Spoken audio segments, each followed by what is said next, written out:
አብርሽ እንግዲህ ሩታን ሰርፕራይዝ አርጓታል ማለት ነው። እሱም ለምን ሰርፕራይዝ አረጋት ብትሉ ያው እንግዲህ 300 ኬ ገብታለች ማለት ነው። እኛም እንግዲህ በተመልካች ስም እንኳን ደስ አለሽ ማለት ነው። ታዲያ እኛንስ ቅመሞችን አታበረታቱንም? የጀማ እኛንም አበረታቱን። ቅመሞችን ደገፍ ደገፍ አርጉን። ምንድን ነው እንደ መዳም ኩሽና ሆነን እኮ ነው ቪዲዮ የምንሰራ። አታዩም እንዴ? መዳም ታሊ ከነቴነ ዘፍቲ ወሳፍቲ እየተባለ ስንት ነገር እየተረገጥን እየተሰደብን ምናምን ነው ቪዲዮ የምንሰራው። ካሜራው እንኳን ለማውጣት ስለማይመችን ይኸው ከካሜራ ጀርባ ሆነን ነው አይደል የምናወራው። ስለዚህ እኛን ድግፍ አድርጉን። ምንም አይደል፣ አይከፈልበትም። ቪዲዮአችን ስታዩ ታዲያ ሰብስክራይብ ስታደርጉ እዩት። ምን ችግር አለ? 3 ደቂቃ 4 ደቂቃ ብታዩልን። ኧረ ተው ተው፣ ግፍ ነው ጎበዝ። እየተሳሰብን ለእኛስ ማን አለን? በቃ እኛን እኮ የመዳም ቅመሞችን ማንም ቼክ የሚያደርገን የለም። እኛ ግን ለሰው ሲባል አቤት እንዴት እንደምናሽቃብጥ በገንዘባችን በተለያየ ነገራችን ስናሽቃብጥ ነው የምንታየው። ስለዚህ እኛንም አደገፍ ግፍ ግፍ ግፍ አድርጉን። ሀራም አለይኩም። አዎ እና እንግዲህ እላችኋለሁ አብርሽ እንግዲህ ከሩታ ጋር እንግዲህ ለተወሰነ ጊዜ ተደባብረው ቢሆንም ማለት ነው። አሁን ግን ችግራቸውን ፈተው እንግዲህ አብረው ናቸው ማለት ነው።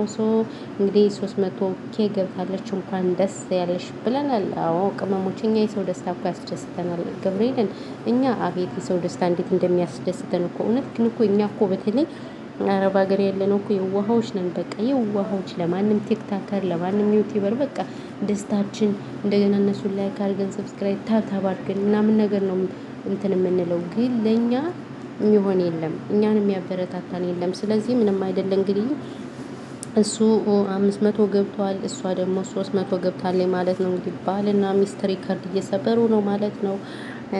እንግዲህ በርቱ ነው የምንለው። እንግዲህ አብረሽ በቅርቡ 1 ሚሊዮን እንጠብቃለን። ሚሊዮኑን እየጠበቅ ነው። ሚሊዮን የት ነህ እያለን ነው ሚሊዮንን። ስለዚህ እንግዲህ ለሚሊዮን እንጠብቃለን። እንግዲህ እሷንም ሰርፕራይዝ አድርጓት እንግዲህ ፏብትን እያሉ ነው ማለት ነው። ምንም ቢሆን የወለድ እንደማይጣላ ሁላችሁም እናውቃለን እኮ። ከምሬ ነው ብላችሁ እኔ ድብር ነው ያለኝ እዛችሁ ሄርሜላ ጋር ምናምን ነገር እንትን ሲል ድብርብርብር ብሎኝ ነበር። ስለዚህ የወለደ መቼም ቢሆን ስለማይለያይ በተለይ ከወለደ እንትን ማለት ነው ከወለደ ባልና ምሽት ሆኖ ማሽቃበጥ ይሄ አግባብ አይደለም። የጀማ እውነቴን ነው የምላችሁ። እውነቴን እንኳን ወልደው ባይወልዱም ራሱ እነሱ የመጀመሪያ ስለሆኑ መቼም ቢሆን አይጣሉም። ገባችሁ? ዝም ብለን ነው እኛ በየቦታው ከሬት ትክክል እያለን ኃጢአት የምንገባው በየቦታው። ለዛ ነው እና እንደዛ ነው እላችኋለሁ ውዶቼ፣ ማሮቼ፣ ፍቅሮቼ። የእነሱ ድምጽ ወይኔ ድምጻቸው እኮ በቃ እንዴት እንደሚሰማ አታዩትም እንዴ? ታዲያ እኔ እኮ እውነቴን እኮ ነው። ተው እኛን አበረታቱን የምላችሁ እኮ ለዚህ እኮ ነው ጋይስ፣ ለዚህ እኮ ነው። እዩት፣ አሁን የእነሱ ድምጽ እየገባ ነው ምናምን ነገር። ስለዚህ እንደዛ ነው እላችኋለሁ ውዶች፣ እየማሮች፣ እየፍቅሮች እና እየደጋገፋችሁን ያልኳችሁ ለዚህ ነው። እሺ ሰምታችሁኛል። ለማንኛውም እንግዲህ ሄርሜላ የኔ እናት ከሰው ትዳር ውጭ ማርዬ፣ ከሰው ትዳር ውጭ የእውነቴን ነው የምልሽ። በተለይ የልጅ አባት ጋር የወለደ ሰው እኔ ባለትዳር ወንድ እንዲሁም ባለትዳር ሴት መሀል የሚገቡ ሰዎች ትክክለኛ ሃይምሯችሁ የሚሰራ አይመስለኝም።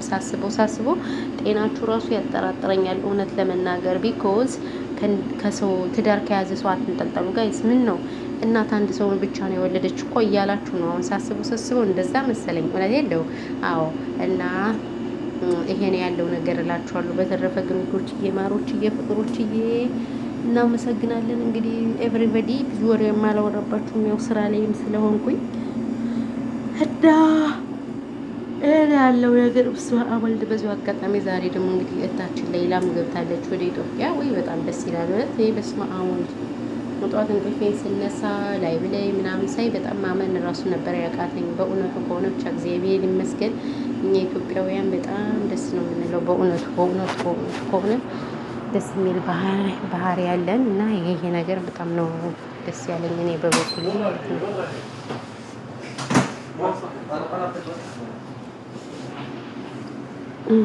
እና ሰላማችሁ ብዝት ይበልልኝ ምርጦችዬ። ያለው ነገር ይሄ ነው። ሀሳብ አስተያየት ካላችሁ እንቀበላለን። በተረፈ ሰላማችሁ ይብዛልኝ። እሺ ውዶች፣ በቅርብ ኢትዮጵያ ልገባ ነው። ግን ለምንድን ነው ቤተሰብ ማትሆኑት? አዎ በቅርብ ኢትዮጵያ ጠብቁን። እሺ ወይኔ በላቸው ትላላችሁ